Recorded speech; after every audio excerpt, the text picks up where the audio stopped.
Good day and thank you for joining us on African Free Press Television. My name is Bridget Okudili with the news updates. The federal government has announced the disengagement of the Directors General of the 6 information-related parastatals under the Ministry of Information and Culture. Segun Adeyemi, Special Advisor to Lai Mohammed, Minister of Information and Culture, the minister announced the disengagement during a meeting he held with the chief executives of the Nigerian Television Authority (NTA), Federal Radio Corporation of Nigeria (FRCN), Voice of Nigeria (VON), News Agency of Nigeria (NAN), Nigerian Broadcasting Commission (NBC), and the National Orientation Agency (NOA) on Monday.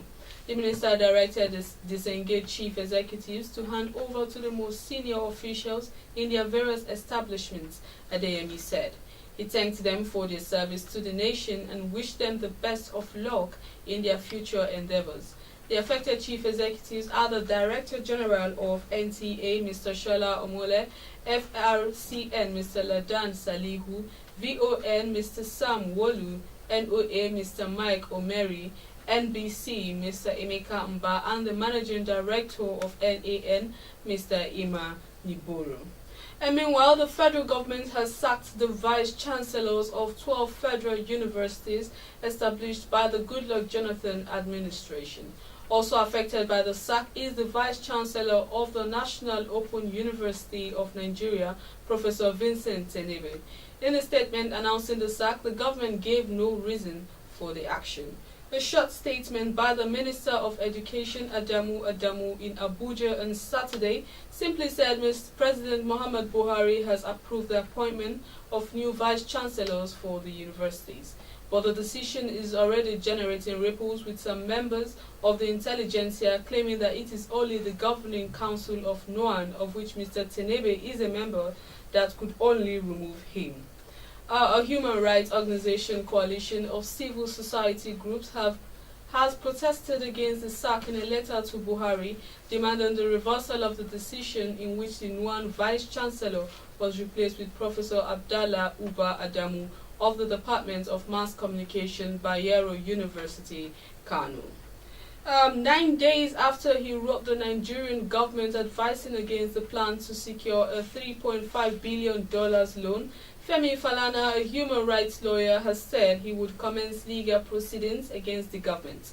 Mr. Falana had, in a letter dated February 5th, urged the Finance Ministry to jettison its plan to secure a $3.5 billion, about 700 billion naira loan from the World Bank and the African Development Bank. In a statement on Sunday, the lawyer said he had not received any response from the ministry. In a letter to the Ministry of Finance, Mr. Falana had said, instead of taking the loan, the government should direct anti-graft agencies to recover all loans and revenues accruable to it. The federal government has failed to put a defense in the 500 million naira suit former National Security Advisor Colonel Muhammad Sambo Dasuki, retired, filed at the ECOWAS court in Abuja. The federal government did not file a reply to the originating application more than 30 days after it was served. Instead, government, through the Office of the Attorney General of the Federation (AGF), said it would respond to the issues raised by Dasuki at the appropriate time. Dasuki has dragged government before the sub-regional court in Abuja over his continued detention and alleged harassment despite orders by the court to competent jurisdiction for his release on bail. And the Economic and Financial Crimes Commission (EFCC) at the weekend continued its clampdown on people who would give information on the vexed $2.1 billion arms deal probe, with the arrest of a former Director of Military Intelligence (DMI), Major General Wiwa, younger brother to the late Ken Saro Wiwa. Sources revealed that General Wiwa, the Deputy Commandant of the Armed Forces Resettlement Center, Oshodi, has been transferred to Abuja, where he is being detained. Reporters gathered that the detained soldier served in the office of the National Security Advisor when late General Patrick Azazi occupied the office. He remained in office during Colonel Sambo Dasuki's tenure, from where he was appointed Director of Military Intelligence when Lieutenant General Azubike Ihejirika became the Chief of Army Staff, a position he retained under the tenure of General Kenneth Mimima. Sources at the EFCC revealed that the general was picked up for questioning over the involvement of the former Chief of Army Staff in arms poachers scandal.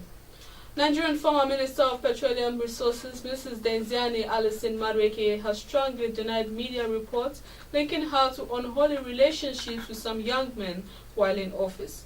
She noted that she is happily married like most of the men are, asserting that she is not the scarlet lady people paint her to be.